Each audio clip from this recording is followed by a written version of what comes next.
আমি বাংলাদেশি বংশোদ্ভূত নাই, আমি ওদের থেকে গেছি, সো আমি বাংলা বুঝি। ওকা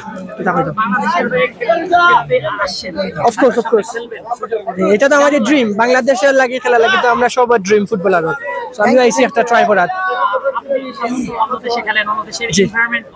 যে একটু আগে এই দেশের এনভায়রনমেন্ট একটু ডিফারেন্ট, একটু চ্যালেঞ্জিং ছিল আজকে, because you know the heat was bit too much for us, you know, এই রোডটা একটু বেশি ছিল তো এই জন্য, বাট এটা কোনো কষ্ট দিয়ে লাভ নাই, কজ খেলতে তো হবেই। এটা আই থিঙ্ক 70% দিতে পারছি, পুরোপুরি দিতে পারি নাই, তারপর আমি নাইমা গেলাম, আর কোনো চান্স ছিল না এই জন্য।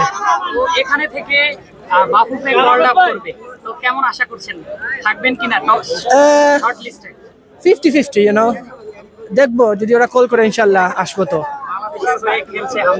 হামজা চৌধুরী জি, অফকোর্স অফকোর্স, এটা তো আমাদের ড্রিম এজ এ ফুটবলার।